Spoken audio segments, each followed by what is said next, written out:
Alors, chers camarades des peuples d'Afrique,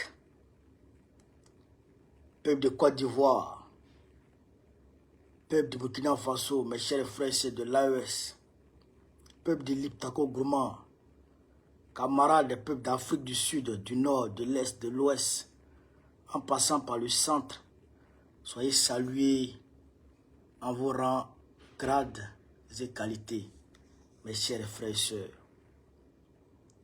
Je vous demande ici de partager au maximum cette vidéo, de la mettre partout à travers le monde entier. Partagez, faites le maximum de partage. Chers camarades d'Afrique, on va démêler le vrai du faux, car c'est de ça qu'il s'agit. Ceci, bien entendu, est mon premier direct, mon premier live depuis la terre de nos ancêtres, depuis chez moi, depuis chez nous.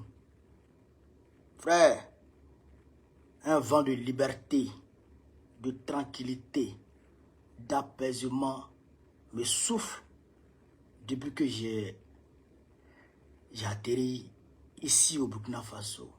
Depuis que je suis sorti de l'avion, le vent de liberté, de tranquillité, de révolution, de vérité me souffle de tout part, chers camarades d'Afrique. Rassurez-vous que je suis dans de bonnes mains. Alors, je ne peux pas commencer le direct sans saluer, bien entendu, le président du Faso, le capitaine Ibrahim Traoré, sans aussi saluer ses pairs de l'AES, le président Assimi Goïta, le président Abdraman Tchani, bien entendu, qui ont bien voulu m'accueillir chez nous. Qui ont bien voulu m'accueillir chez nous, alors que les gens me pourchassent, alors que les gens veulent me prendre, me déshumaniser, me dégrader et même me faire taire à jamais. Je voudrais du plus profond de mon cœur et au nom de tous les panafricanistes, au nom de mon parti, leur dire merci. Merci, merci de m'accueillir chez nous.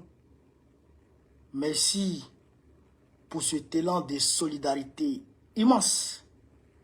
Merci pour cette hospitalité. Merci pour cette fraternité. Je suis touché, chers camarades d'Afrique. Je suis touché positivement, bien entendu, bien sûr, positivement.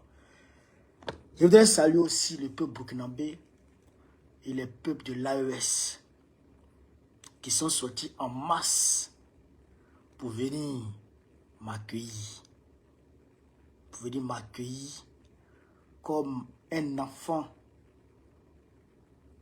d'Afrique, comme un frère, comme un ami,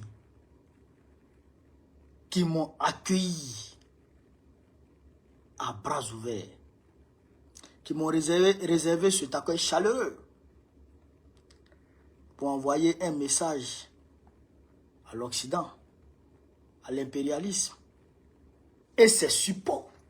L'impérialisme et ses suppôts, et ses tentacules, et ses panthères en Afrique. C'est un message qui leur a été envoyé. On ne touche pas aux leaders panafricanistes. C'est ça, c'est ce message qui a été envoyé hier. Et ce message, depuis le 27, ce message est tout le temps envoyé à l'Occident pour dire ce que vous avez fait hier là, ça ne marche plus. Vous avez pourchassé Samori Touré, vous l'avez attrapé, vous l'avez tué. Vous avez pourchassé Patrice Soumouba, vous l'avez attrapé, vous l'avez tué. Vous avez pourchassé Thomas Sankara, vous l'avez attrapé, vous l'avez liquidé. Vous avez pourchassé Modibo Keïta, l'arrêté, le mettre en prison. Et j'en passe. Stéphanie Olympio qui a été allumé. Et j'en passe, et j'en passe. Le peuple africain dit ça, ça ne passe plus. C'est ce message qui a été envoyé hier à Babylone. C'est ça le message qui a été envoyé. Chers camarades d'Afrique, tapotez au maximum, partagez la vidéo parce que je pense que ça bug un peu là. Tapotez, tapotez, partagez. Je voudrais ensuite saluer le président Laurent Gbagbo. Mon père, Laurent Gbagbo. Il s'est investi personnellement. Oui, il a pris cette affaire à bras le corps, comme il le fait pour tous les autres. Il a pris cette affaire à bras le corps. Et il a dit, je ne veux pas que mon fils aille souffrir en prison chez Dramane Ouattara ou aille se faire torturer. Il faut trouver une solution. Et quand j'ai appuyé pour mon téléphone pour lui faire savoir que je vais rentrer ici, bien entendu, il a fait ce qu'il fallait pour que tout soit mis à disposition afin que je puisse rentrer tranquillement. Mais je vais revenir dessus. Donc, je salue le président. À travers lui, tous les cadres du PPACI, toute la direction de mon parti, je les salue et tous, voilà, tous les camarades, voilà. Je voudrais aussi saluer la femme du président, Nadi Gbagbo, ma mère, à moi. Elle a pris cette affaire comme s'il s'agissait de son propre enfant. De son propre enfant. Elle m'a appelé. Elle m'a soutenu. Elle n'a pas dormi. Elle n'a pas dormi. Elle m'a soutenu. Elle m'a donné des conseils. Elle m'a fortifié avec ses mots. Je voudrais la saluer du plus profond de mon cœur. Parce que ce n'est pas facile. Ce n'est pas facile du tout. Et à travers elle, toutes les mères, toutes les mamans qui depuis leur position n'ont cessé de m'envoyer des messages, n'ont cessé de se mobiliser pendant les 3 audiences. Et même après les audiences, quand j'ai été libéré, qui sont venus m'accueillir, je voudrais les saluer. Je voudrais leur dire merci à ces mamans-là. Je voudrais leur dire merci. Parce que ce n'est pas facile, chers camarades. Il y a des moments qui sont tombés. Il y a des moments qui sont tombés malades. Il y en a qui ne travaillent pas. Il y a des soeurs même qui ont arrêté de travailler à cause de ça. Je voudrais vous remercier. Je voudrais aussi remercier les hommes qui aussi se sont mobilisés. Le peuple panafricaniste. Le peuple panafricaniste, les panafricains de tous bords. Les panafricains de tous bords, les associations, tout le monde s'est mobilisé. Je voudrais vous dire merci. Merci du plus profond de mon cœur. Mon parti en France, dirigé par Blaise Pascal Lobo, qui s'est mobilisé, qui n'a ménagé aucun effort, qui a pris une semaine d'arrêt de travail, qui a pris une semaine au boulot pour consacrer ce temps-là à ma libération. À travers lui, saluer tout le cabinet du PPACI, saluer tous les militants du PPACI, saluer tout le monde, les femmes, la DMF, Célestine Kipré, à travers elle, toutes les mamans du PPACI, tout le monde, si je dois citer tout le monde, il n'y a pas quitté ici. Mais vraiment, les mamans, merci infiniment. Merci beaucoup. Le GPS et son président, Guillaume Soro, qui s'est mobilisé personnellement aussi, qui n'a cessé d'envoyer des messages à ses lieutenants, Soulet de Paris, La Guêpe, Zouzou, président Parigo, Ziekone, les Insan, bon, Insan, eux, ils sont de l'autre côté, les Tania, tous les activistes. Je ne peux pas citer tout le monde, mais quand même, je voudrais quand même citer un certain nombre de noms. La Guêpe, je voudrais vous saluer, vous tous. Mon frère et ami, Ibrahim Maïga, je voudrais le saluer du plus fond de mon cœur. Devant vous ici, je voudrais lui dire merci. Nina la Lyon, hey, merci à tout le monde. Merci beaucoup. Johnny Pacheco, mon frère Oxymore de Woody, Tout à l'heure, je viens de l'avoir au téléphone. Je voudrais vous saluer. FVJJ. Et tous les activistes du PPAC, Mathieu Ekra, tout le monde, tous ceux qui sont au niveau d'Abidjan, PPAC TV, qui est dirigé, la cellule de communication qui est dirigée, la commission de communication qui est dirigée par Sis Savané. Je voudrais saluer tout le monde, frère, tout le monde. Je ne peux pas saluer tout le monde, je ne peux pas citer tout le monde ici, mais en tout cas, je salue tout le monde.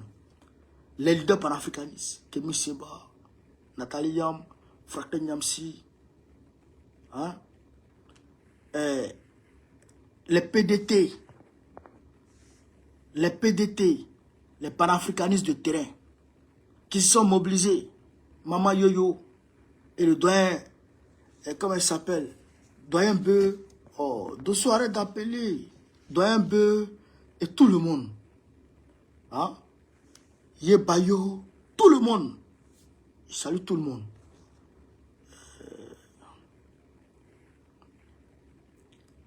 Mes avocats, mes avocats, Maître Sylvain, Maître Placide,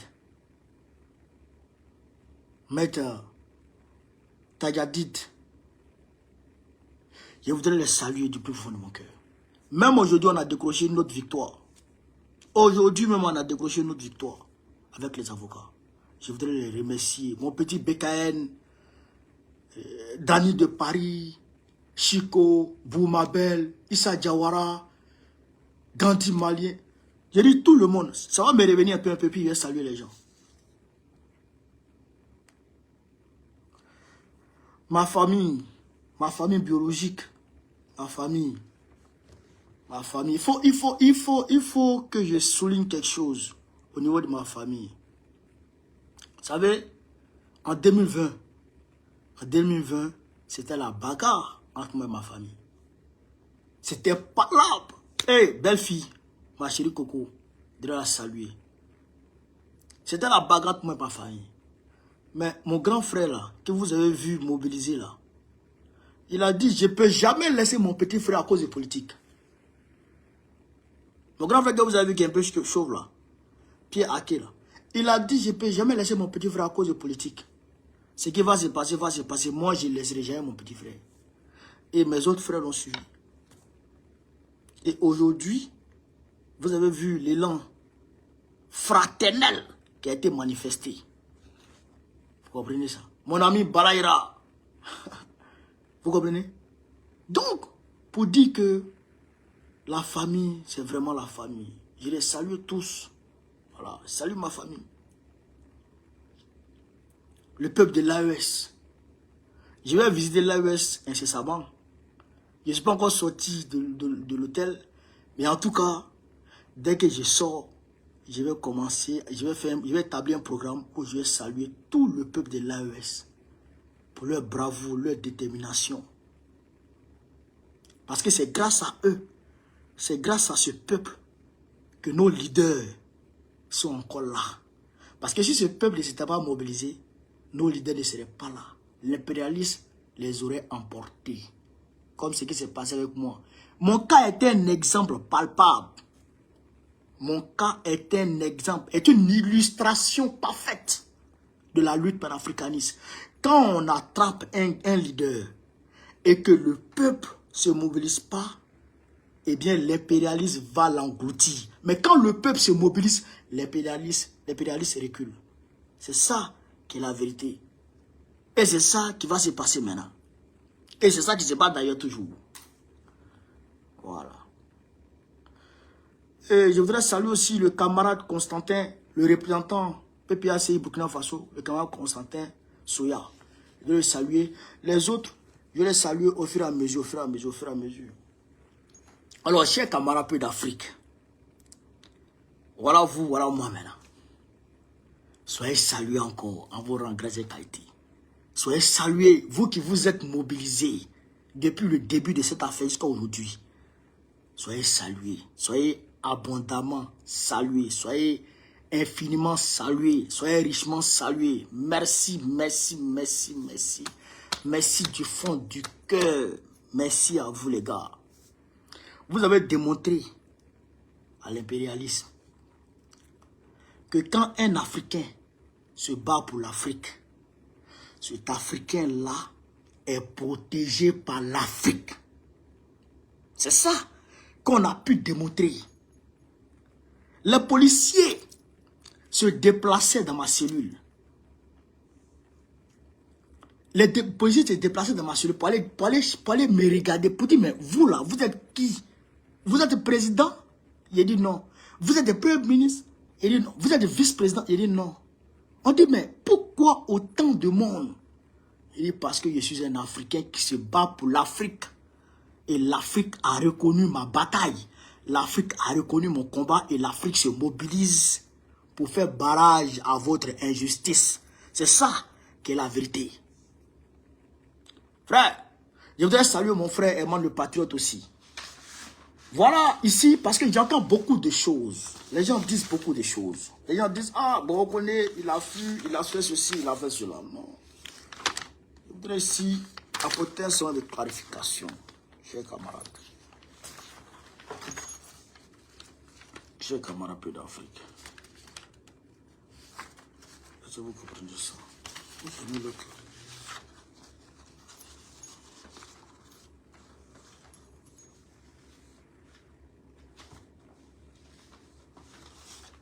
Je vais faire un selon de clarification. Ah. Je vais faire un selon de clarification. Vous allez voir quelque chose.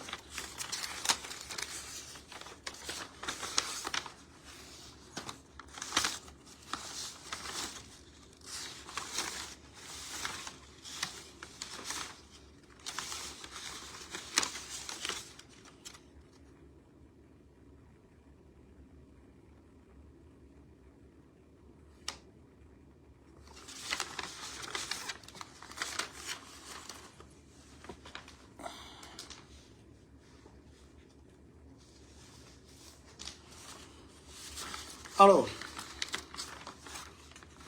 les gens ont dit que Borokone a fui, ou bien que c'est ceci, que c'est cela. Je voudrais vous dire ici que Borokone n'a jamais fui et qu'il n'est pas fui parce que il a la justice avec lui. Vous comprenez ça? Voilà. Donc, chers camarades, le 7, quand ma décision de libération totale a été prononcée par la juge du tribunal administratif, qu'est-ce qui s'est passé? Moi, j'étais au centre. J'étais en visite d'ailleurs. J'avais une visite. J'avais la visite de Célestine Kipré, la chargée de la mobilisation des femmes, PPAC France. Avec la camarade Karen Lagui. Si je ne m'abuse. Voilà, c'est ça. Si je ne m'abuse. Donc,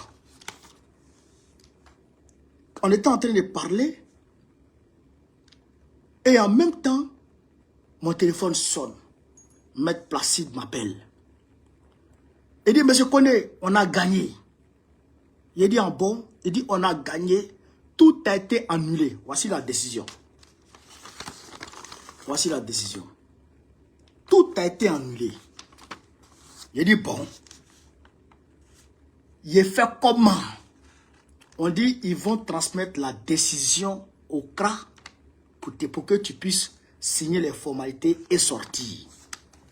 Il dit, bon, d'accord. Donc, tout de suite, les mamans ont commencé à crier, wow! On a commencé à crier, là, là. Et donc, on m'a dit, va faire tes affaires et tu viens signer et tu sors. Donc, je vais en cellule. Je vais savourer la victoire avec mes co-détenus, mes amis qui m'ont, je dirais, les co-détenus qui m'ont adopté, avec qui j'étais devenu ami. Voilà. Donc, on a savouré un peu la victoire. Et je prends mes affaires, je viens au poste. Donc, Quand j'arrive là, on était deux qui avaient été libérés ce jour. Quand j'arrive là, on sort les documents de l'autre, il signe. Moi, on sort mon document, et puis on me dit, monsieur Koné, il faut voir. Donc, voici la décision. Voici la décision. Il est écrit ici, article 1, l'arrêté en date du 27 février 2025, par lequel le préfet de police a obligé M. Koné à quitter le territoire français, lui a refusé l'octroi d'un délai de départ volontaire et a fixé le pays à destination,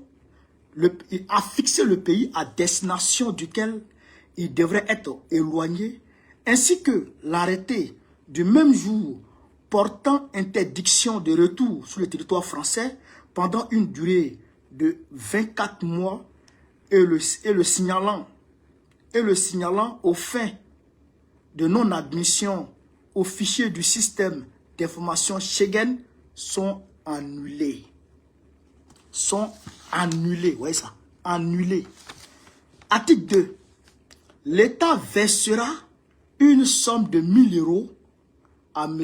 Koné en application des dispositions de l'article L. 761-1 du Code de justice administrative. Voilà ce qui a été dit. Donc, moi j'ai pris ça et j'ai signé. Vous voyez, c'est daté. Vous voyez ma signature. Donc moi, je n'ai pas montré ma signature et moi j'ai signé.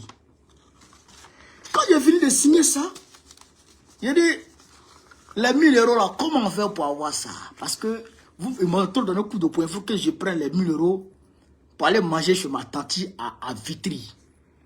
Donc, donnez-moi les 1000 €, je vois clair dedans. Ah, en même temps, on me sort ça. En même temps, on me sort ça. J'ai dit, mais c'est quoi tout ça? C'est pour aller prendre les 1000 € ou bien c'est pour faire quoi? On dit, ah, monsieur Koné, le préfet du Val-de-Marne, a pris les choses en main. Aïe. Donc, comme j'ai gagné le préfet de Paris, le préfet de Val-de-Marne va venir gesticuler. Et donc, si je finis de gagner le préfet de Val-de-Marne, le préfet de Val-de-Loire va gesticuler. Mais quand est-ce que je vais finir de gagner tous les préfets de la France? Question. Est-ce que vous comprenez ça? Question, j'ai quand même. Donc, le préfet dit, il dit, ainsi, M. Koné Suleiman ne peut quitter immédiatement le territoire français. Écoutez ici. Considérant que M. Koné Suleiman ne détient pas de documents transfrontaliers en cours de validité. Écoutez, hein, considérant que M. Koné Suleiman ne détient pas de documents transfrontaliers, transfrontières, en cours de validité, les démarches de reconnaissance consulaire sont en cours, de sorte qu'une réponse devrait intervenir à bref délai. Ça, ils ont touché le consulat, on va dire. Et ils disent ici, ainsi, M. Koné Suleiman ne peut quitter immédiatement le territoire français, mais son éloignement demeure une perspective raisonnable. Vous comprenez? Considérant que M. Koné a déclaré un domicile situé au 55 rue de Paris, à Villeneuve-Saint-Georges, considérant qu'en application de l'article l'autorité administrative qui a ordonné l'assignation à résidence de l'étranger peut lui désigner une plage horaire pendant laquelle il doit demeurer dans les locaux où il réside. Vous comprenez ça? Voilà. Donc, arrêté. C'est un arrêté préfectoral. Hein. On dit, M. Koné Suleiman est assigné à résidence à son domicile situé au 55 rue de Paris à Villeneuve-Saint-Georges. 55 rue de Paris à Villeneuve-Saint-Georges. Pendant une durée de 45 jours, renouvelable 2 fois. Cette durée court à compter de la notification de la présente décision. M. Koné doit se présenter tous les jours à 8 h, 11 h, 17 h au commissariat de Villeneuve-Saint-Georges, 6 au 162 avenue de Villeneuve-Saint-Georges, avenue de Paris. D'ailleurs, même, ce n'est pas avenue de Villeneuve-Saint-Georges. Le commissariat n'est pas à l'avenue de Villeneuve-Saint-Georges. Le commissariat est à l'avenue de Paris. Aux rues de Paris, autant que moi, à rue de Paris. Cette obligation s'applique y compris les dimanches et les jours fériés ou chômés. Vous comprenez ça? Voilà. Monsieur Koné doit demeurer tous les jours de 21 h à 7 h dans les locaux où il réside. Monsieur Koné Suleiman est informé qu'il ne peut se déplacer en dehors des limites du département de Val-de-Marne sans autorisation expresse du préfet du département. Vous comprenez ça? Monsieur Koné Suleiman remettra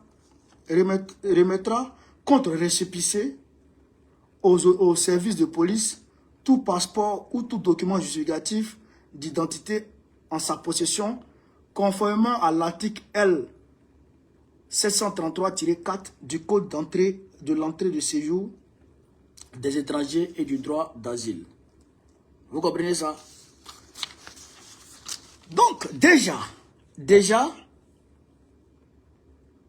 ils ont dit que je n'ai pas de passeport encore.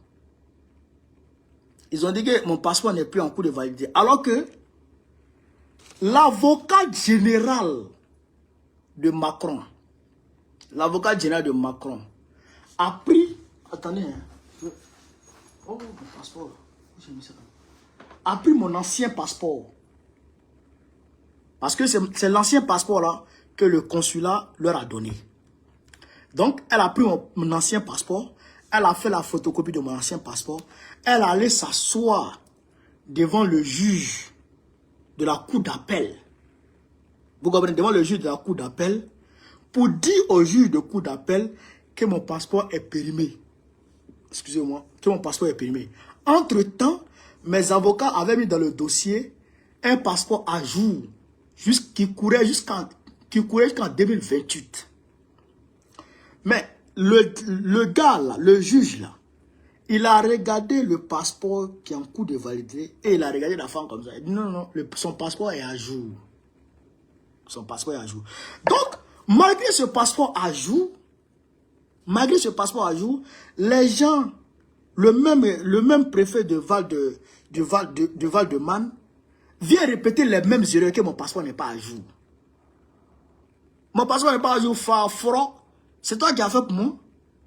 Moi, j'ai fait mon passeport en 2023. 2023 à 2028, j'avais 5 ans. Donc, mon passeport est à jour. Mais eux, ils disent que mon passeport n'est pas à jour.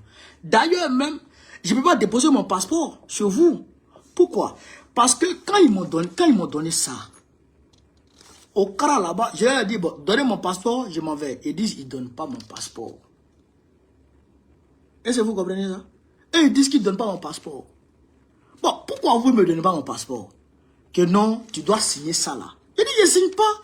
Puisque, même si je m'appelle Koné Suleiman, même si vous avez ma date de naissance, mais moi je ne suis pas au 55 rue de Paris. Je n'habite pas au 55 rue de Paris. Vous avez mon adresse. Ceux qui sont allés me chercher là, ils ont mon adresse. Mais pourquoi tu peux faire un arrêté avec autant d'erreurs, monsieur le préfet de Val-de-Marne? Pourquoi tu peux faire un arrêté avec autant d'erreurs? Mon adresse n'est pas dessus. Toi-même, ton adresse là, adresse du commissariat de Villeneuve-Saint-Georges là, ce n'est pas correct.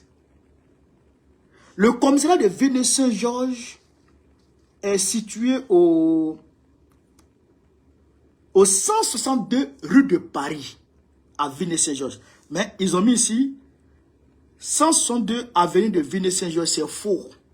Ce n'est pas 162 avenue de Villeneuve-Saint-Georges, c'est 162 rue de Paris.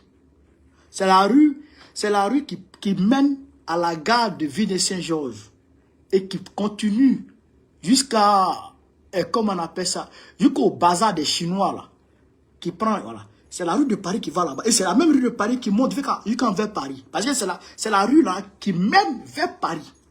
Donc c'est marqué rue de Paris. Donc déjà, le préfet de Val-de-Marne ne connaît même pas l'adresse de son commissariat qui est à Villeneuve-Saint-Georges. Encore moins, moi, mon adresse.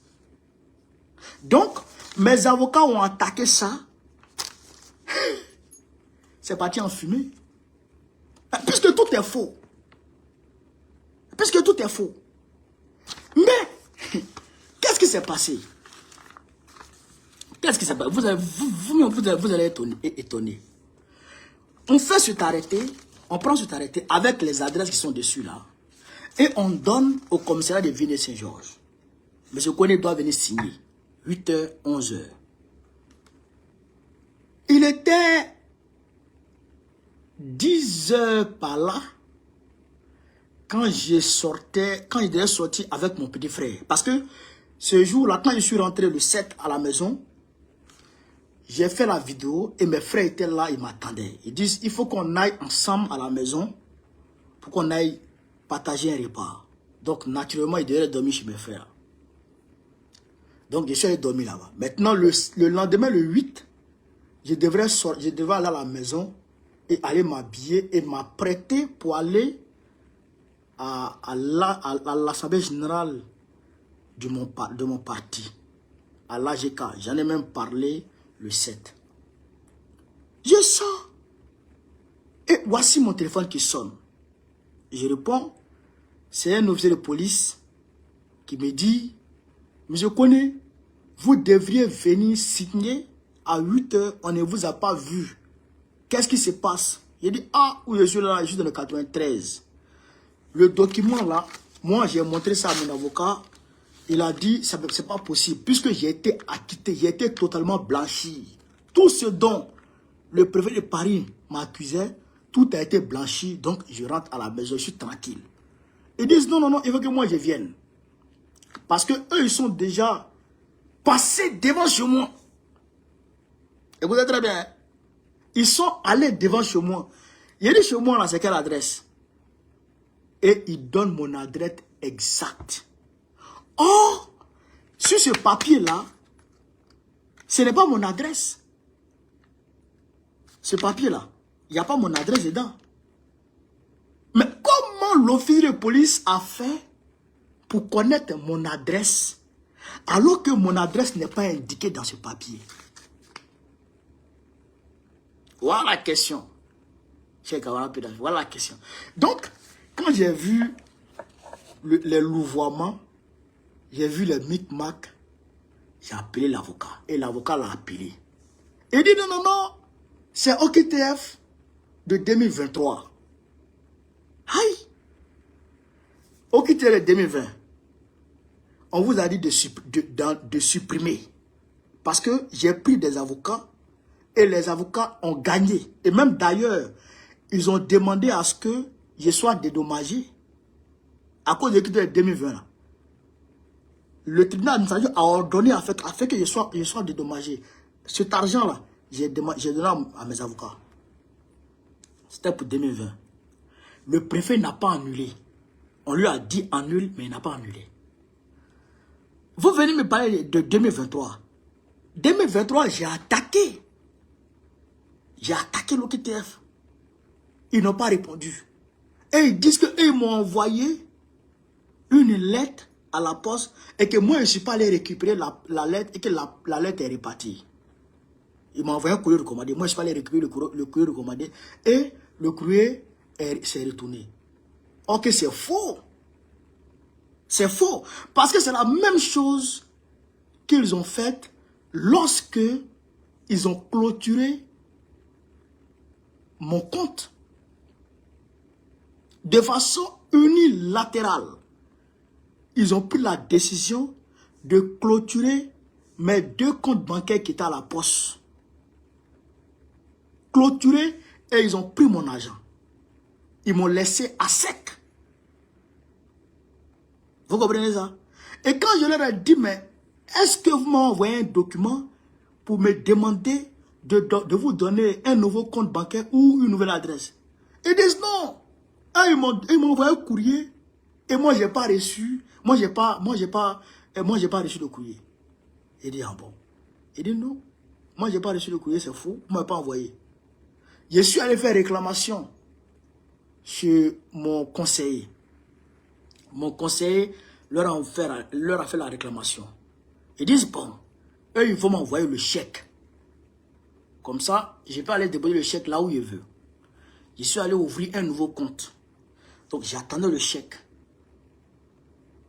Le chèque ne vient pas. 1 mois, 2 mois, je suis allé voir mon conseiller. Il dit, mais qu'est-ce qui se passe? Dites aux gens de me donner mon argent. Et maintenant, mon conseiller les appelle. Ils disent qu'ils m'ont envoyé le chèque. Il dit, bon, il faut leur demander. Le chèque là, ils ont envoyé ça par courrier recommandé ou par courrier simple. Ils disent, ils ne savent pas. L'argent de quelqu'un, tu ne sais pas comment tu as envoyé ça. Ça sonne bien?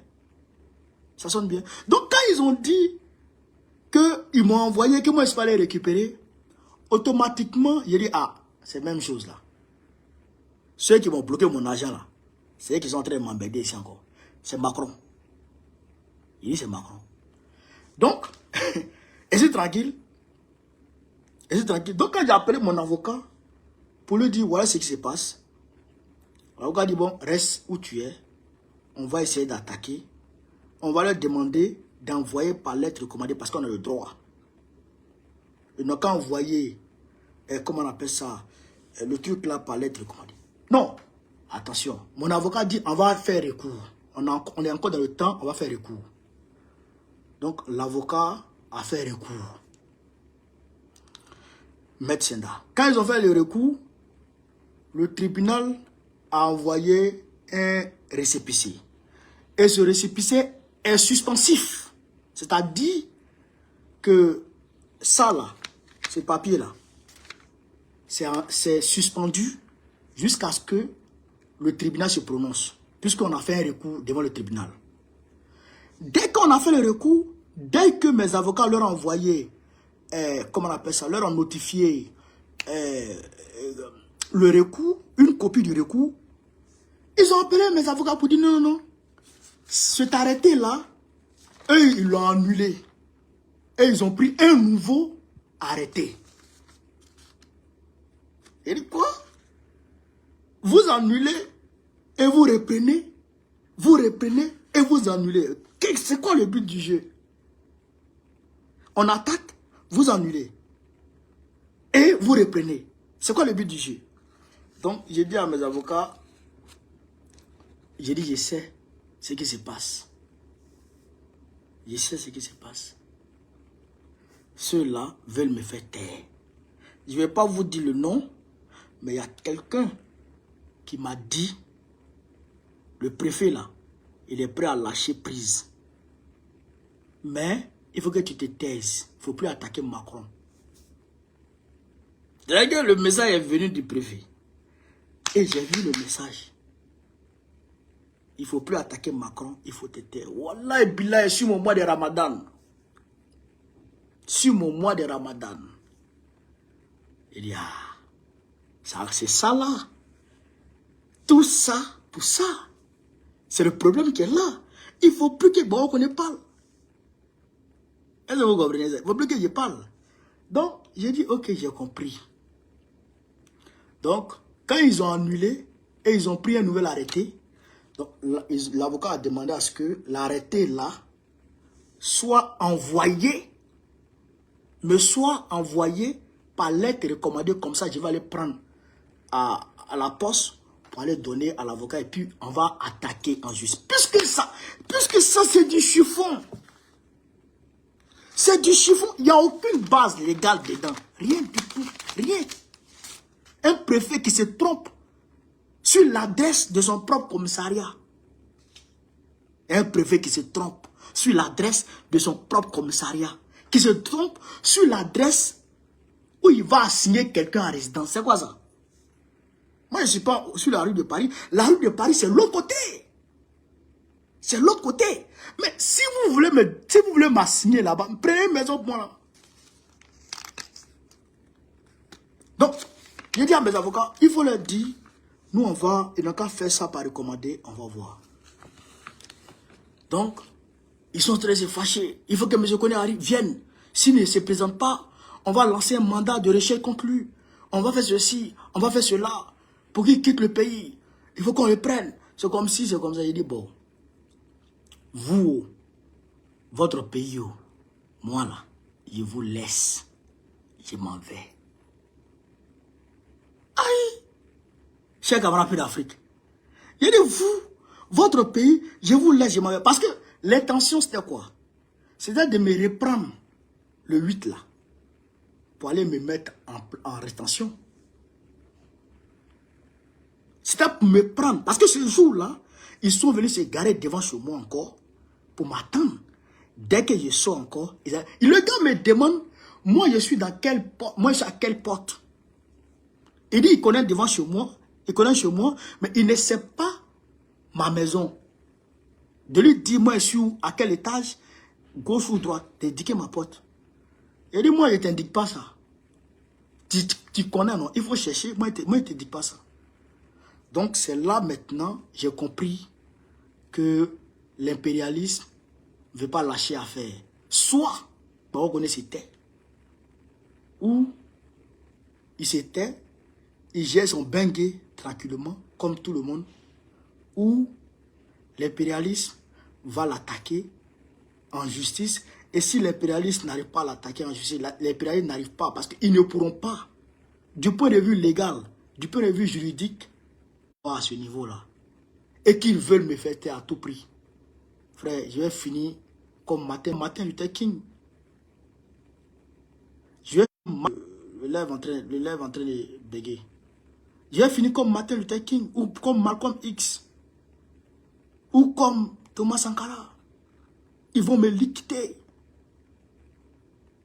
Ils vont me liquider. Ça, c'est clair.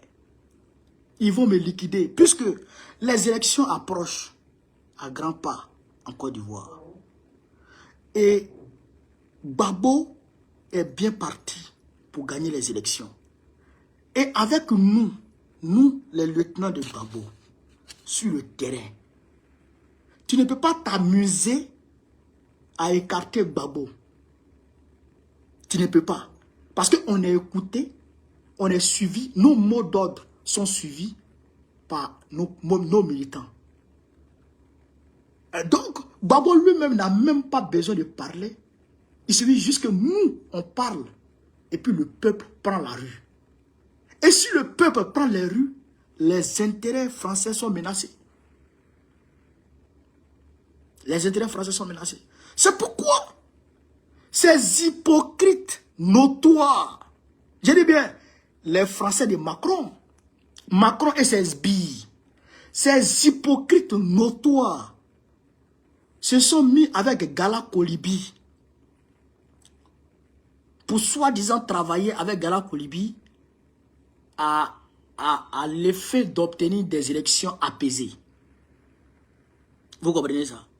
À l'effet d'obtenir des élections apaisées en Côte d'Ivoire.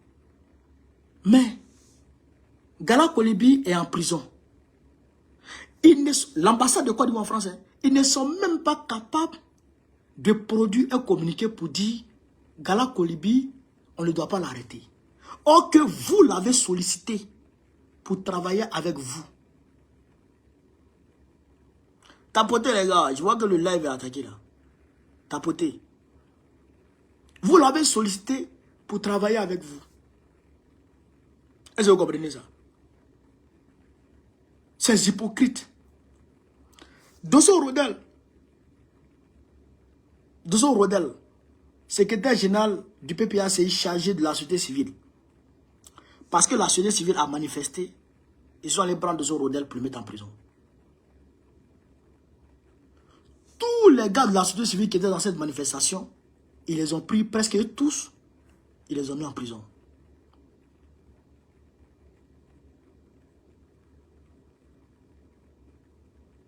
Est-ce que vous comprenez ça?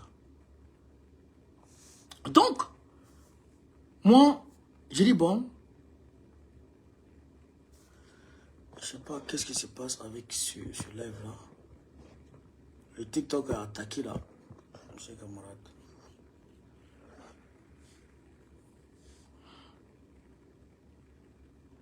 Attends, il y a pas quelque chose.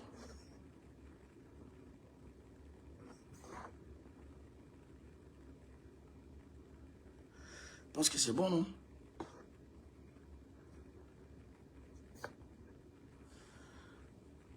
Je pense que c'est bon. Bon.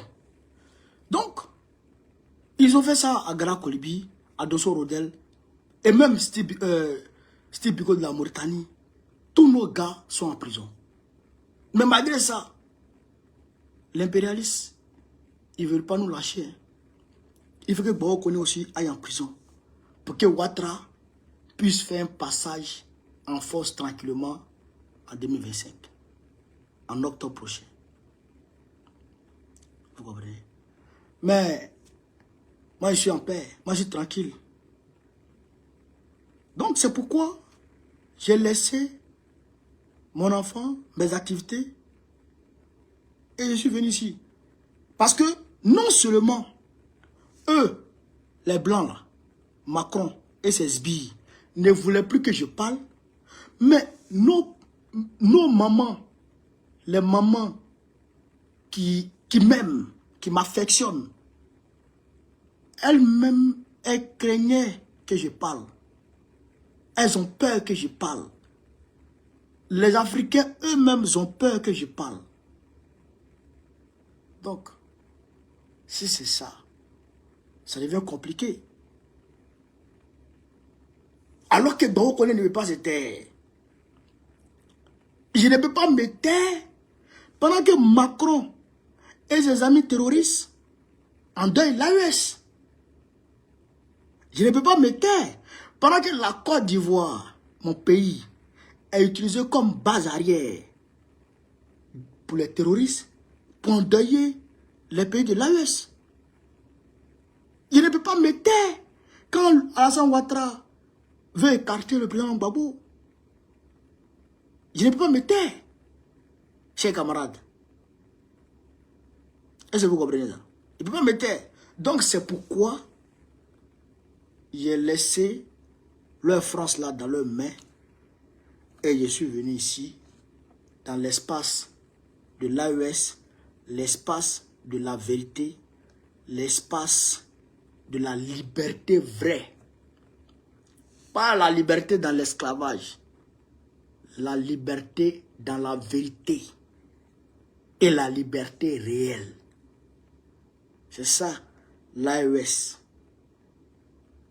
Parce qu'on nous miroite une liberté en Occident qui en réalité n'existe pas.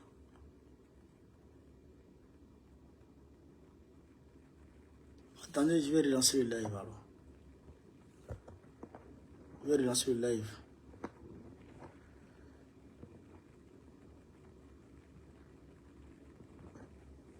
Est-ce que vous comprenez, chers camarades? Est-ce que vous comprenez?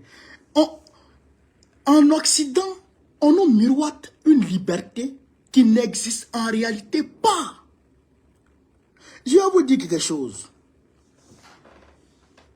L'affaire de la femme de Macron là, et Candace Owen. Est-ce que vous savez que il y a un journaliste qui a été tué d'abord? Le premier journaliste qui a dévoilé l'affaire a été retrouvé mort. Vous comprenez? Donc, le deuxième journaliste qui avait toutes les preuves et qui a révélé toutes ces preuves-là à Candace Owen, mais c'est un journaliste français. Écoutez très bien. C'est un journaliste français qui vit en France, mais qui a eu peur de faire les révélations que Candace Owen est en train de faire aujourd'hui. Est-ce que vous comprenez ça? Un Français, journaliste français, qui a eu peur de faire des révélations sur la femme de Macron. Ce n'est pas sa femme, sur le vieil homme que Macron a marié. C'est ça qu'est la réalité. Donc, il a eu peur. Et quand il a eu peur, c'est là qu'il a fait venir Candace Owen. Et il a donné toutes les preuves à Candace Owen. Et quand Candace Owen est rentré aux États-Unis, le vieil homme de Macron a demandé à Macron, il faut qu'on attaque cette fille parce que elle a des preuves qui peuvent m'accabler. Alors, le mari du vieil homme se mobilise avec le vieil homme. Il menace maintenant Candace Owen. Mais je vous jure, si Trump n'était pas au pouvoir, Candace Owen n'aurait pas eu le courage de le dire, de faire les révélations. Parce que, comment il s'appelle, Joe Biden, Papi Joe, allait l'interdire de parler. Est-ce que vous comprenez?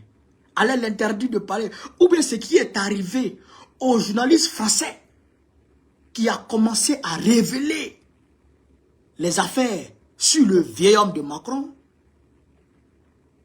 allait arriver à Candace Owen très rapidement. Vous comprenez ça? Mais qui n'a pas écouté J.D. Vance, le vice-président américain, J.D. Vance, qui n'a pas écouté à Munich en Allemagne pendant le sommet sur la sécurité internationale? Il a dit, l'Europe, l'ennemi de l'Europe n'est pas la Russie, l'ennemi de l'Europe n'est pas la Chine, l'ennemi de l'Europe n'est pas d'autres pays, l'ennemi de l'Europe c'est l'Europe elle-même. Parce que l'Europe est en train de piétiner la liberté d'expression. Vous comprenez ça? Macron est un dictateur féroce. Un dictateur féroce. Il est pire que Draman Ouattara. Macron que vous voyez. Ce petit malheureux, quand il a pris le pouvoir en 2017 et que les gilets jaunes ont fait leur apparition en 2018, Emmanuel Macron a réprimé ces gens-là. Il a créé des bornes, des amputés parmi les gilets jaunes. Qui n'a pas vu ça? Qui n'a pas vu ça, chers camarades? Là-bas, la France, on nous miroite la France comme un pays de liberté d'expression. En réalité, ce n'est pas une liberté d'expression. C'est un pays où on vous donne un semblant de liberté. Quand tu dépasses les bornes, on t'attaque. Quand tu dépasses les bornes, on t'attaque. C'est-à-dire que ta liberté est limitée dans l'enclos. Dans l'enclos du colon ou dans l'enclos du maître esclave. Vous comprenez ça? Donc, comme nous autres, on a compris ce système et qu'on est en train d'attaquer le système pour mettre à nu le système et on nous attaque. On nous attaque. Et je ne comprends pas le consulat de la Côte d'Ivoire en France. Vous avez déjà vu un consulat qui travaille la nuit? Vous avez déjà vu un consulat qui travaille la nuit? Le laissez-passer qui a été établi par le consulat de Côte d'Ivoire a été établi la nuit. La nuit du 1er.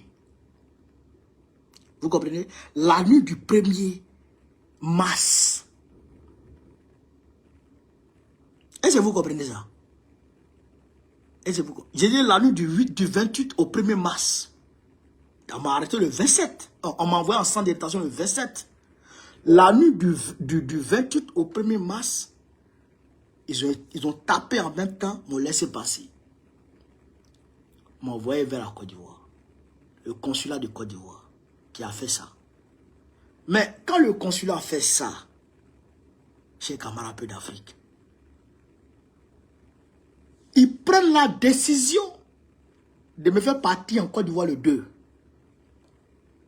Et comme ils n'ont pas pu avoir, non, pas pu avoir, ils ont fait l'erreur, comme ils viennent de le faire ici dans ces documents-là, ils ont fait l'erreur de vouloir me faire passer par l'avion présidentiel, par un gouvernement présidentiel de Ouattara.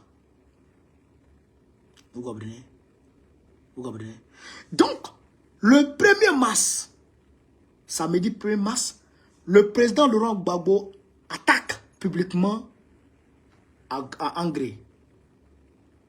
Le même samedi, les Ivoiriens se mobilisent comme un seul homme pour venir presque envahir le centre de rétention. les Ivoiriens et les Africains se mobilisent. Donc, automatiquement, l'affaire prend une tournure politique. Et dans le sillage de l'opposition vraie de la France, nous avons appelé certaines personnes qui ont touché d'autres personnes. Vous avez vu, il y a des députés même qui ont fait des déclarations sur moi. Donc, automatiquement, ils ont eu peur. Ils ont eu peur. D'autres disent, prenons-le. D'autres disent, si on le prend, et qu'à coup sûr, Ouattara va le tuer, ça va chauffer.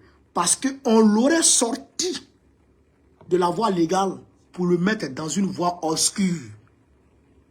Donc la France serait vue automatiquement comme un pays de dictature, un pays de barbarie. Et donc le pouvoir de Macron lui-même allait trébucher. Vous comprenez? Vous comprenez?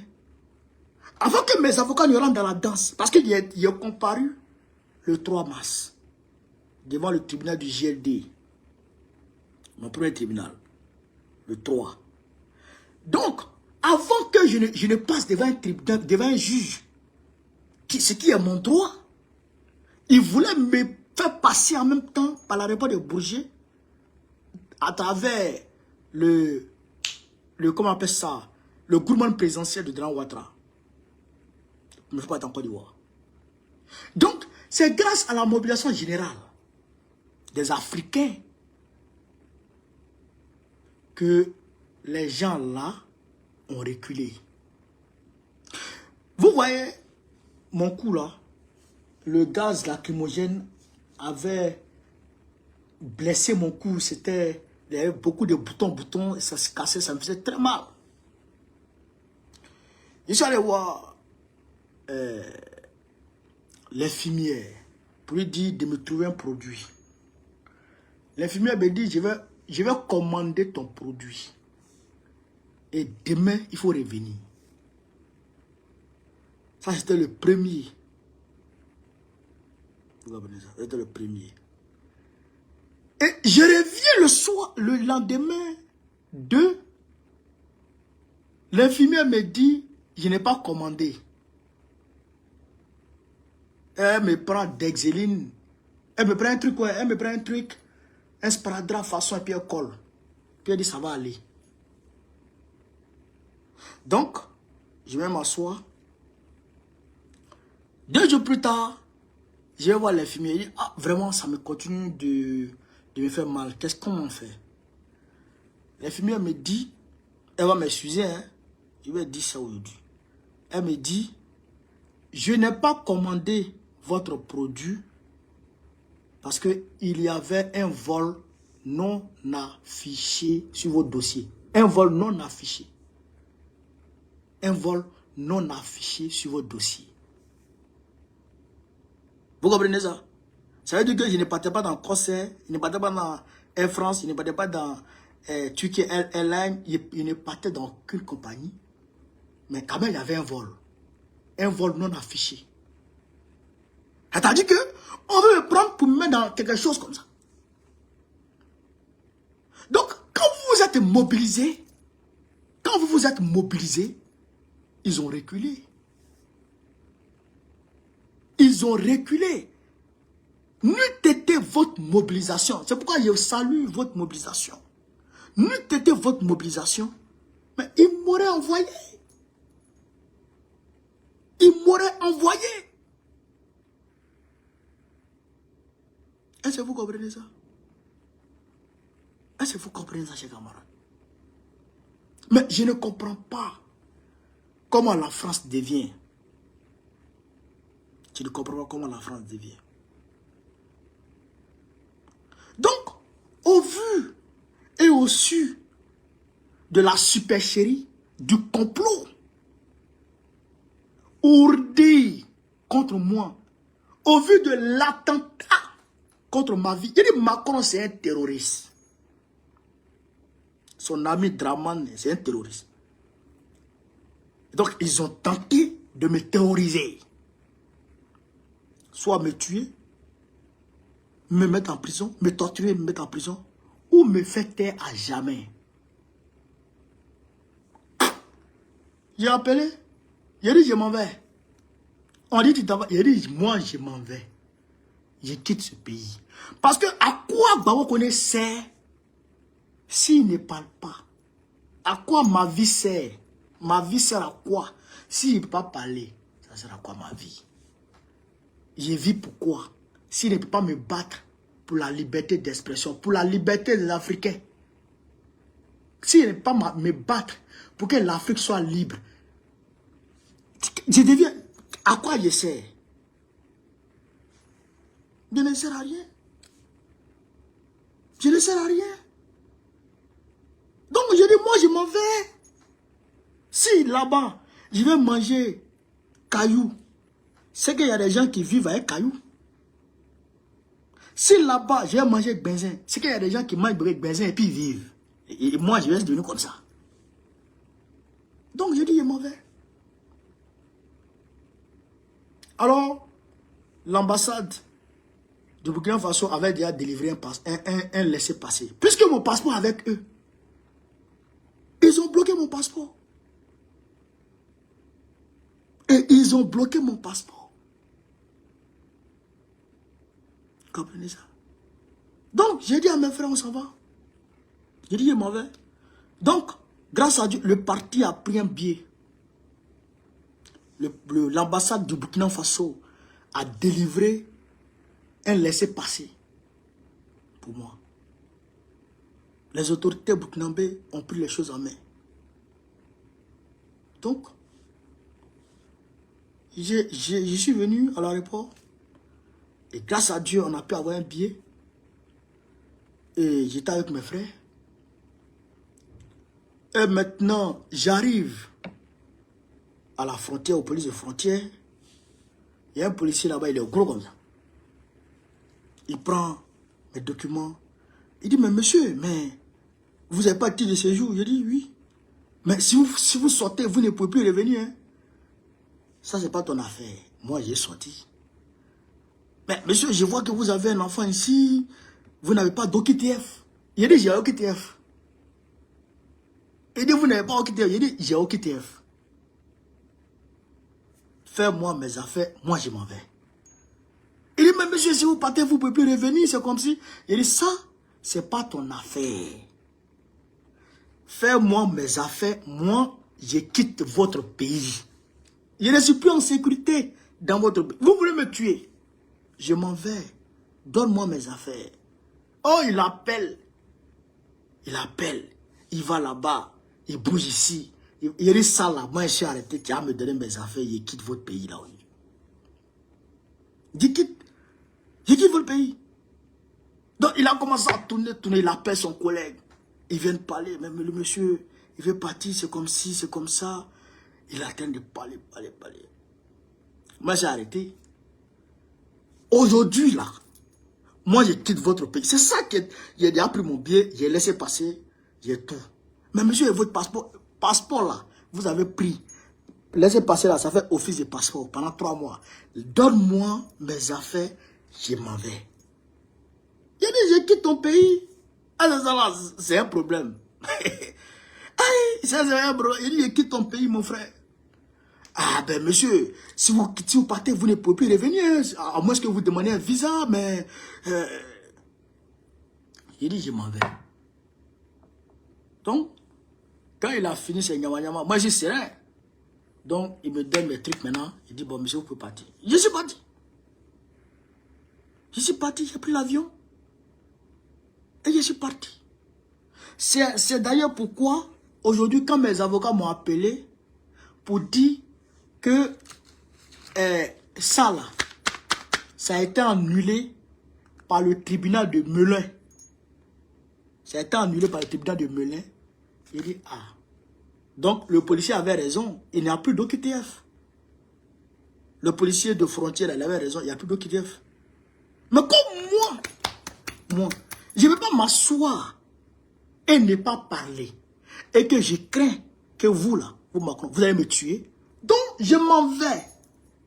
Je m'en vais. Parce qu'il faut que je parle. Et je ne peux pas parler à moitié. Non. Les terroristes là, c'est toi Macron qui leur donne à manger. Pourquoi il n'y a pas dit ça? Tout est prouvé. Pourquoi il n'y a pas dit ça? Si je ne dis pas ça, c'est que je ne suis pas un homme. Moi, je dis ça. Ce que tu vas faire, tu vas faire. Mais moi, je dis ça. Donc, si je ne peux plus dire chez toi, je quitte chez toi, je m'en vais là où je peux dire. Et je suis ici, et je suis en paix. Et je peux dire, et je dis. Voilà. Et je dis. Donc, j'arrive à Istanbul. J'arrive à Istanbul. Je dors. Quelque part. Je me réveille le matin. J'ai fait mon ramadan, tout ça. Je me réveille le matin. Je m'en vais vers 15h, 16h par là. Je m'en vais voir sur le tableau mon vol. Et je suis arrêté vers il y a une galerie, une grande galerie de l'aéroport de comment on appelle ça, d'Istanbul là. Mais je suis arrêté et je vois un homme qui vient s'arrêter à côté de moi, un Africain. Excusez-moi, il me regarde de haut. Bon, bien sûr qu'il y a beaucoup d'Ivoiriens, beaucoup d'Africains qui m'ont reconnu à l'aéroport, hein. Même dans l'avion, il y a beaucoup de gars qui m'ont reconnu là-bas. Donc, il me regarde comme ça. C'est vous qui faites vidéo là, non? J'ai dit non. Parce qu'il n'a même pas envie que quelqu'un vienne me reconnaître là, pour m'emmerder. Je n'ai même pas envie. Il dit non, non, c'est pas bon. Il dit si c'est vous, je vous reconnais. Il dit tu me reconnais et puis quoi? Il dit mais M. Macron, la France s'en fout de vous. Avec un nez hautain. Arrogant. Macron s'en fout de vous. Vous êtes qui vous? C'est Ouattara et photocopie qui vous emmerde. Sinon Macron, il vous calcule même pas. Il n'a pas votre temps. Il dit ah bon. Il dit.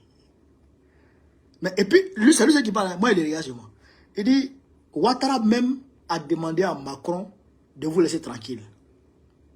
Parce que vous ne pouvez rien faire. Ouattara va faire son 4e mandat, vous allez voir. Au nom de Dieu. À Istanbul. Ah, il est dans l'aéroport encore, vous êtes ici. À Istanbul, j'ai laissé France pour vous là-bas. Je suis à Istanbul, je m'en vais chez moi dans mon pays. Et vous venez me trouver ici. Et toi, t'es qui? On est à l'aéroport. On est à l'aéroport. C'est-à-dire que tu n'es pas en France, je ne suis pas en France. Tu t'abuses, on va, toi et moi, se laisser. Et vous êtes qui? Il dit, il est commandant de l'armée française. Commandant de l'armée française. Après, il a tourné en même temps. Il est passé derrière. Puis il est parti. Commandant de l'armée française. À Istanbul. Dans mes pieds. Donc, il dit, bon d'accord. Si c'est ça, c'est que you're mine. I don't know, c'est que you're mine. Donc, j'ai pris mon sac, mon cher, j'ai tracé, et j'allais m'asseoir ou en embarque. Il est l'heure d'embarquer, bon, il n'est pas l'heure d'embarquer. Moi, je m'assois, j'attends. Et je regarde l'avion. On met les bagages, on fait tout. Moi, j'attends. J'attends. Donc, quand ils ont dit embarquer, il dit, mais depuis là, pourquoi vous ne parlez pas? Je suis allé, je suis rentré dans mon avion, et je me suis assis tranquillement. Avec mon petit sachet de rupture de Ramadan. Voilà. Et je suis assis maintenant. Et je dis, bon, l'avion, on fait comment? Donc, ils ont fermé l'avion. Et l'avion a pris le départ. Il dit, Masha'Allah. J'ai informé qui de droit. Et puis, on a tracé. On a tracé. Et voilà. Je suis rentré au Burkina Faso, à Ouagadougou. Vous avez vu l'accueil. Vous avez vu l'accueil. L'homme que Macron et Draman voulaient utiliser, voulaient faire passer comme un malpropre, comme un délinquant, comme un moins que rien, a été est élevé, a été élevé par le peuple africain. On m'a élevé, on m'a honoré. Oui, salon d'honneur, véhicule à disposition, garde du corps, hôtel.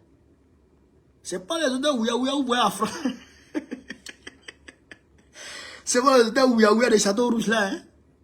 Hein? Non. C'est pas les hôtels où il y a des châteaux rouges là, hein? Parti Sagana. Ça, c'est vrai hôtel. Vrai hôtel. Tout à disposition. Tout à disposition. À Bébéan. Tranquillement. La sécurité est garantie. Il dit, ah, maintenant, me comment? Maintenant, je peux parler. Tranquillement, il peut parler. Et vous comprenez? Donc, le combat que nous menons est difficile. Il n'est pas facile du tout, du tout, du tout, du tout. Quand tu t'engages dans un combat, il faut faire des recherches pour comprendre quels sont les risques, quels sont les avantages, quels sont les inconvénients et tout. Il faut faire une étude. Quand tu finis ça là, et puis tu mesures maintenant ton niveau d'engagement. Moi, je reconnais. Ce n'est pas quelqu'un qui m'a parlé de Gbagbo. Non. Ce n'est pas quelqu'un qui m'a dit va derrière Gbagbo. Non, non, non, non. Moi, j'ai été contrôlé par les policiers français. Ils m'ont craché dessus. Ils m'ont insulté. Ils m'ont traité de tous les noms d'oiseaux. Et quand ils m'ont placé en garde à vue, c'était ma première garde à vue. Quand ils m'ont placé en garde à vue, ils sont allés mentir devant l'OPJ. Ils ont menti. Ils ont menti. Quand l'OPJ m'a appelé, et puis je suis venu m'asseoir, et le gars a commencé à me dire ce qui s'est passé. C'est comme la version des policiers. Il dit, mais monsieur, vous vous êtes trompé de personne parce que c'est pas mon dossier qui est là. Et je connais seulement, il dit oui. Tant, vous avez été interpellé là. Il dit oui. Il dit donc, c'est de moi, les policiers parlent comme ça. Il dit oui. Ils disent, les policiers, ils disent dans leur déclaration que eux, ils m'ont interpellé. Quand ils m'ont sifflé, ils m'ont dit de m'égarer. Dès que moi je suis descendu de mon scooter, moi je me suis mis en garde en même temps. Il a formé les poings pour leur dire, venez. Policier qui dit ça. Au nom de Dieu. Et que moi, dès que moi je suis descendu net, moi j'ai formé les poings pour dire, venez.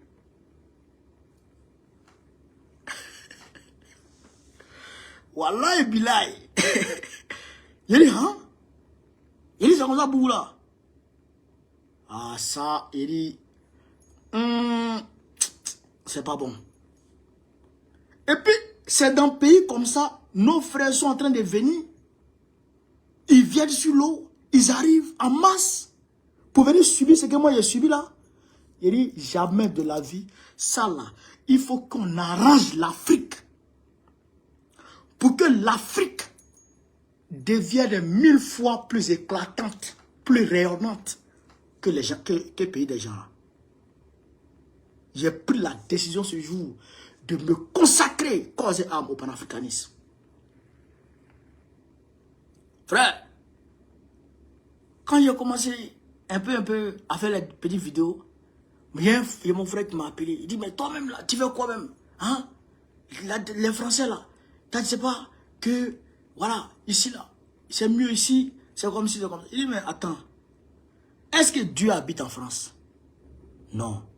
Bon, pourquoi vous dites que c'est normal que la France soit plus rayonnante, plus prospère que les pays africains? C'est pas normal. La réalité, c'est que il y a quelqu'un qui empêche quelqu'un de manger. Il y a quelqu'un qui empêche quelqu'un de se développer. Il y a quelqu'un qui empêche quelqu'un de vivre. Et ce quelqu'un-là, il faut chercher à comprendre. Et pourquoi? Donc, j'ai commencé à faire mes recherches. Sorti sur Kaku Nubuko. Sorti sur Nicolas Agbo. C'est Nicolas Agbo qui m'a réveillé. Il a parlé de Gbagbo, de Djibo Bakari, de Sivalis Olympio et bien d'autres. Je suis allé faire les recherches sur Gbagbo. Quand j'ai fait les recherches sur Gbagbo, il dit « Oh !» Donc moi, j'étais là comme ça. Et puis quelqu'un qui se bat pour moi, je ne l'aime pas. Et comment quelqu'un peut ne pas aimer quelqu'un qui met sa vie en danger pour lui? Comment? Donc, j'ai dit, ah, il faut que je me batte avec Gbagbo. Pour que ce combat prospère. Pour que l'histoire retienne qu'il a combattu et qu'il a gagné. C'est comme ça que je me suis engagé dans le combat. Et donc, j'ai commencé à côtoyer les panafricains, les Maliens, les Togolais, en pleine lutte. Les Camerounais, les Nigériens, tout le monde qui est autour de moi. J'ai commencé à les côtoyer. Et on a eu une réunion avec les panafricains un jour. Ils ont dit, mais vous les Ivoiriens, depuis que Gbagbo est sorti, vous on ne vous voit plus. Je leur ai dit ce jour, et parce que Tanti Rama va se rappeler, je leur ai dit ce jour, il dit, Tanti, en Côte d'Ivoire, si vous avez besoin de panafricanisme, le voici. À partir d'aujourd'hui, dites-vous que si vous avez besoin de panafricains en Côte d'Ivoire, vous pouvez compter sur mon entière disponibilité. Sur mon entière disponibilité. Et depuis ce jour, Tanti Rama m'appelle souvent la nuit. Elle dit, Gbagbo est à la manifestation. Et puis je suis opérationnel. Et l'Afrique a su me rendre ça. L'Afrique a su me rendre ça. Voilà. C'est pourquoi d'ailleurs, j'ai été à la tête du cortège du 18 janvier pour la manifestation qui a fait trembler Emmanuel Macron. Ils ne pouvaient pas s'attendre à ça, et Dragan Ouattara. Ils ont fait sortir leur guignol pour demander de demander à au pays de l'AES de demeurer dans la CEDEAO. Mais quand on a vu ça, on a lancé l'alerte. Il faut qu'on relève ce défi. Il faut qu'on sorte 1000 fois que ceux-là. On est sorti. Et le monde entier a vu la manifestation. On est sorti par dizaines de milliers.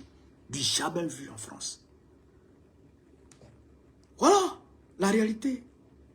Donc, chers camarades, je ne vais pas abuser de votre temps. Mais ce que je peux vous dire, je me porte très bien. Le moral, il est haut. Ici, je suis bien traité, bien logé. Il n'y a aucun souci à se faire. Et le combat va continuer. Dès demain, je me mets à mon poste. Dès demain, je me mets à mon poste. Pour commencer à allumer. Qui je dois allumer? Il a déjà même commencé à couper les vidéos. Que je dois frapper. Ah non, c'est pas du jeu. Il y a une vidéo même que j'avais faite, que je devrais publier le jour de mon arrestation. Cette vidéo, je vais la publier tout à l'heure. Le t-shirt que j'ai porté pour faire la vidéo, c'est le même t-shirt avec lequel ils m'ont arrêté. Le t-shirt a été déchiré. On ne peut plus récupérer parce qu'il y avait du gaz lacrymogène dedans. Quand j'étais couché la nuit, même quand je touche, le gaz monte. J'ai passé la nuit avec le gaz. Donc j'ai enlevé le t-shirt. Je suis resté en débardeur. C'est pourquoi les gens sont allés me trouver en garde à vue, en débardeur. Et puis ici là, le gaz là, ça me faisait très mal. C'est comme si on piquait avec un couteau dedans. Quand j'étais en gaz, ça me faisait très mal. Ça a été un soulagement de ouf. quand on m'a envoyé en centre de détention, c'était un soulagement parce que je souffrais trop en garde à vue là. Il faisait froid, il n'y avait pas de couverture, il y avait froid. Et puis, je ne mangeais pas. J'ai fait 24 heures, je n'ai pas mangé. Donc, j'étais mal, j'étais vraiment mal. Mais, quand je suis sorti de là-bas, ça me faisait beaucoup mal. Hein. Mais aujourd'hui, ça s'est cicatrisé, Dieu merci. Mais le t-shirt, je l'ai jeté. Parce que je ne pouvais pas. Le gars, c'était trop dedans. Le gars, il m'a pompé comme ça. Donc, c'était trop. Voilà. Mais, c'est la lutte. C'est la lutte qui continue. Et on est déterminé. On est déterminé. Je vous demande de saluer, en tout cas les autorités burkinabées et les autorités de l'AES pour cette marque de solidarité. Le combat va continuer. On ne peut pas les laisser. Non, non, non, non. Ça, c'est trop facile. Tout à l'heure, je vais monter la vidéo. Et puis, je vais voir si éventuellement, je peux la publier en même temps. La vidéo, je l'avais faite là-bas, le 26. Sur l'électricité. Macron, là-bas, là, il va augmenter l'électricité en France, là-bas. De plus de 20% encore. Donc, j'ai fait la vidéo. J'ai publié la vidéo. Tout à l'heure, il l'a publié. Donc, chers camarades, je vous remercie de m'avoir suivi. Je vous remercie de m'avoir écouté. Je vous remercie de votre solidarité. Je ne peux pas finir de vous remercier, hein, mais quand même, je suis obligé de mettre un terme au direct. Je remercie encore mon père, le président Laurent Gbagbo, et sa femme, ma mère, Nadi Gbagbo. Donc je vous remercie, chers camarades d'Afrique. Sur ce, vive l'Afrique libre, vive le panafricanisme, vive tous les présidents panafricains. Gbagbo, président de la République Côte d'Ivoire, en octobre prochain, Inch'Allah. On est ensemble, les gars. Merci. Merci à tout le monde.